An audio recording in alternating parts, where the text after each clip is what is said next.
श्री हरिवंश। आज दोस्तों हम जिस टॉपिक पर डिस्कशन करना चाह रहे हैं वो टॉपिक बहुत ही एक ज़रूरी और समझने वाला पॉइंट है। हर व्यापारी ये चाहता है कि बिजनेस ग्रोथ के लिए हमें फंड चाहिए या सेल चाहिए।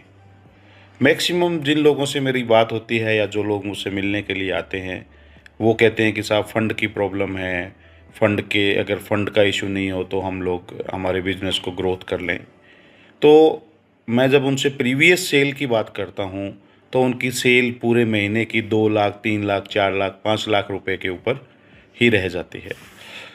तो मुझे जो लगता है या आपके भी जहन में अगर कोई ऐसा सवाल है तो मैं आपको बता दूं कि बिजनेस ग्रोथ के लिए आपको सबसे पहले सेल चाहिए।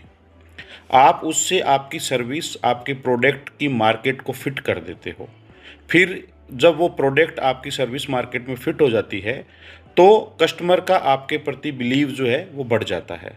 बिलीव बढ़ता है तो फिर आपके मार्केट के अंदर रेफरल बिजनेस जनरेट होना स्टार्ट हो जाता है। क्वालिटी को लेकर, अच्छे प्रोडक्ट की एक फेस वैल्यू के हिसाब से आपको सेल जनरेट होने लग जाती है।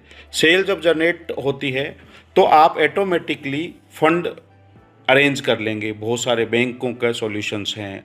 हम बताया कि जो लोग हमारे साथ एसोसिएट्स हैं उसको भी हम लोग, उन लोगों को भी हम कोई भी फ़ंड का कोई चैलेंज कभी आने नहीं देते हैं। आपको जितना फ़ंड चाहिए वो हम मैनेज करवा के देते हैं, जिसमें गवर्नमेंट की बहुत अच्छी सब्सिडी है, जिसमें आपको कोई कोलेटर नहीं देना है। अब आप अगर आपके पास प्रॉपर सेल है तो आपका बिजनेस लंबे टाइम तक सरवाइव करेगा, और अगर बिजनेस लंबे टाइम तक आपका सरवाइव कर रहा है तो फंड आपके लिए कभी चैलेंज नहीं हो सकता है। आप फंड से केवल आपके बिजनेस की स्पीड को बढ़ा सकते हैं, प्रोडक्शन कैपेसिटी इंक्रीज हो जाएगी, मगर अगर सेल का फ्लो नहीं है तो हम उस कैपेसिटी को इंक्रीज करके भी क्या करेंगे। ये अंडरस्टैंड करने वाली बात है।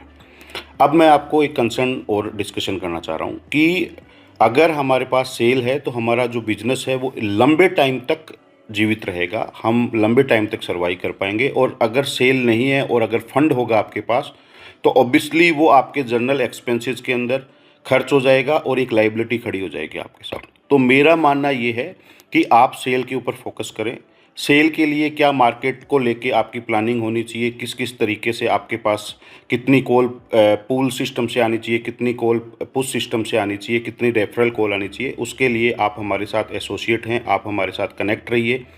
नहीं है तो आप एसोसिएट होइए, हम लोग आपको इसकी पूरा प्रोग्राम और पूरा एक सेटअप सेट करके देंगे जिससे आप अपनी सेल इंक्रीज कर सकते हैं। Cell major